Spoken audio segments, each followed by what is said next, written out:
Okay. All right. Oh. Pastor was doing her shot. Okay. Bless the Lord, oh my soul, oh my soul, worship His holy name, sing like never before, oh my soul, I worship Your holy name, I worship Your holy name. Bless the Lord, oh my soul, oh my soul, worship His holy name. Sing like never before, oh my soul, I worship Your holy name. I worship Your holy name. Hallelujah. Hallelujah. Oh Lord, we give You praise. All the glory, all the honor. Oh Lord, we give You praise. Hallelujah. Hallelujah. Oh Lord, we give You praise. All the glory, all the praise. Oh Lord, we give You praise. Oh Lord, we give You praise. Oh Lord, we give You praise.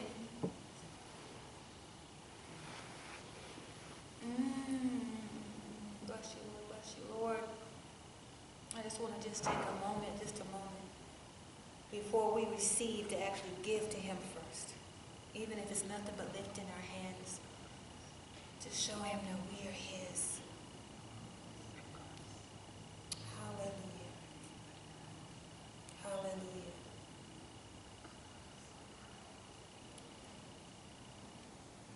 Some folks treasure their houses and lands, and some folks choose silver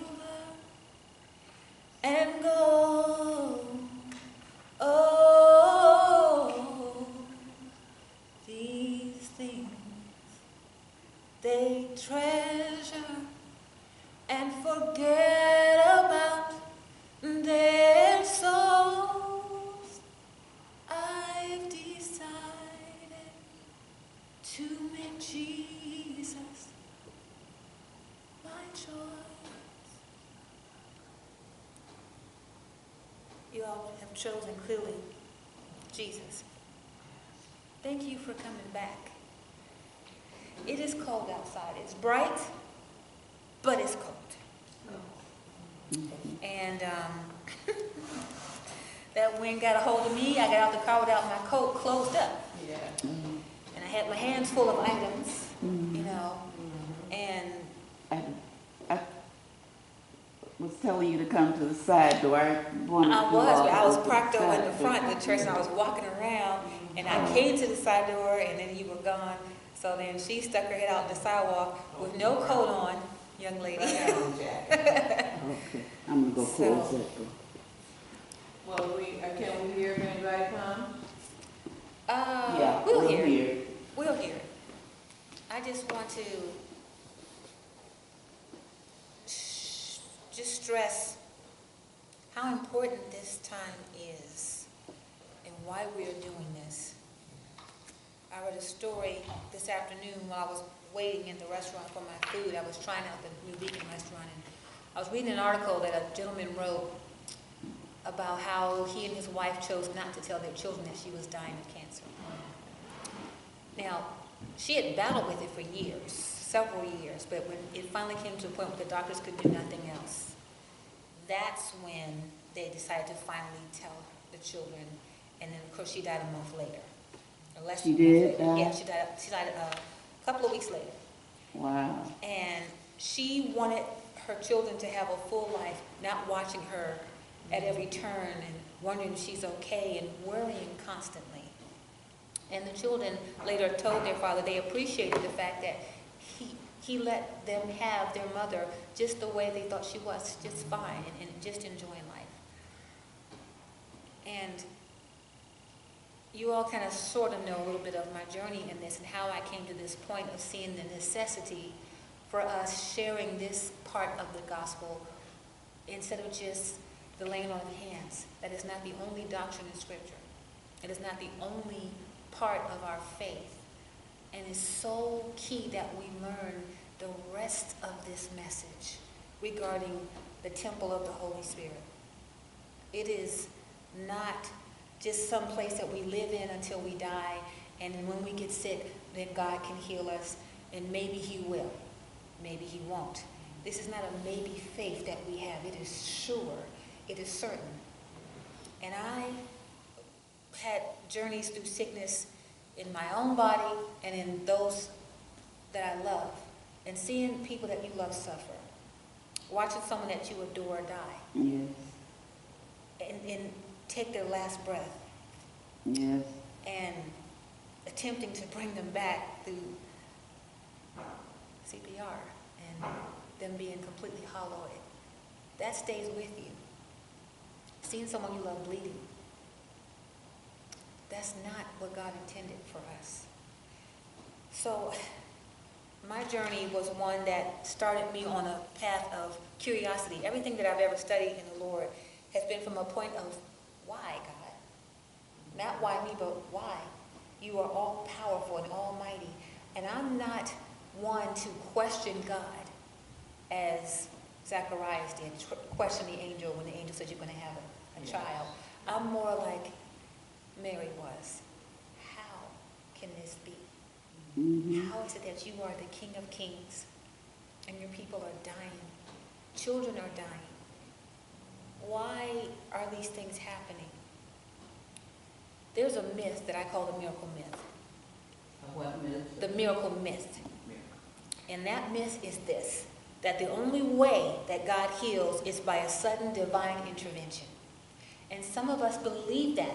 We believe that God only heals if it's a sudden divine intervention. Yes. You know, someone speaks a word over you and you're healed. Mm-hmm. Or someone anoints you with oil and you're healed. You can feel the healing power. Mm-hmm. Or they lay their hands on you and the pain is gone from your body. And that's the only way that you are certain that you are healed. Mm-hmm. But then when you go home and the pain is still there, or you still have symptoms, you believe that maybe I wasn't healed after all. Maybe I was just caught up in the service. I guess healing's not for me. But because we believe that that particular way, coming up out the wheelchair or the blinded eye suddenly open, that's the only way that God heals, it's inconsistent with Scripture. Even Jesus did different things in his healing process. We can read his life and watch his work and see it was never just he spoke a word and healed them and that was it. Sometimes he laid his hand. Sometimes he made it claim. Sometimes he said, go wash or pick up your bed and walk. However God chose to do it, he healed in any way he chose, but he still heals. We need to let go of the miracle myth that only by a sudden miracle, a sudden act of God will we be healed. Right. 1 Corinthians chapter 2 and verse 4.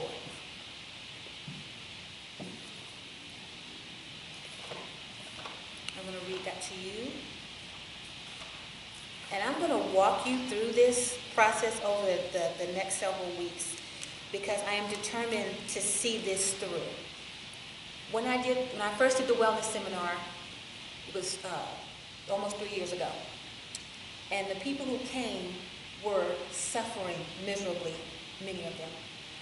One lady was losing her vision, her sight. She was almost completely blind. One lady was battling with an illness. She didn't want to say what it was. Another came because her daughter-in-law was suffering from stage 4 cancer. And even though we invited her to come, she was supposed to be going to a cancer treatment center in a matter of a few weeks, but she chose to just wait on that and not come. And, I'm wondering, what is it about us in our culture that we only believe based on what we've heard already? This is not new, but because we haven't heard it, we don't want to embrace it. But we hear about if you go to the cancer treatment center that they might be able to save you. But they don't save everybody. That's not guaranteed. They don't help everybody. It's expensive. And they try. And I applaud them. Praise God for them. Verse 2. 1 Corinthians chapter 2. Verse 4. 1 Corinthians chapter 2, verse 4. In my speech and my preaching were not with persuasive words of human wisdom, but in demonstration of the Spirit and of power, that your faith should not be in the wisdom of men, but in the power of God. And I want you to come to this seminar and these classes because you think you're going to receive something from me and my wisdom from me taking a year to study how the body works, to study how God has created our bodies to function in a certain particular way and what works. We were created by God from the earth, and it is from the earth that we find what we need to live whole, to be well. But my question to the body of Christ is, are you aware that you can be whole and not be well? Are you aware that you can be well and not be whole? You can walk around well in perfect health. The doctor gives you a clean bill of health, but your heart is not whole. You're broken inside. You're well, but you're not whole. And many of us in the body of Christ, we're whole because we're saved, full of the Spirit of God, blood washed, we've been redeemed, we've got our ticket to heaven. We know God loves us, and we're serving Him with all of our hearts. We are whole. Whatever was broken has been fixed. However, physically, we're not too well. How many churches have I been in where the word came? The question was asked, how many here today are sick or in pain? And 80 to 90% of those present would stand up. Why is that? What is it that we are ignoring? I want you to turn to Matthew chapter 4. Matthew chapter 4. I can, there's some Bibles up here. You want me to? Yeah. Which one did you want?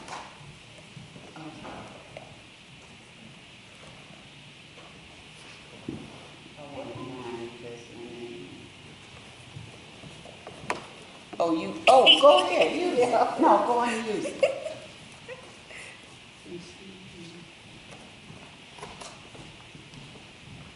You sure? Yes, I'm sure. Okay. Because I brought this one and made the mistake of walking out with this one again. It's okay. Alrighty. Matthew chapter 4. So, Matthew chapter 4, verses 23 through 24. And this message, this lesson is, and be prepared for this, is going to be scripture rich. That's why I gave you a notebook. It's going to be scripture rich because it's the only thing that will heal. God sent His word and healed. So this first day, this kickoff, as I call it, is really just to encourage your faith to believe that this is possible. That you can work out your own soul salvation. You can walk out of this. Your soul sometimes believes that, well, I'm doing the best I can and nothing else. Okay. You said, what's the chapter? Matthew 4. Okay. Matthew chapter 4. Why am I in the book of Mark? I don't know. Matthew chapter 4.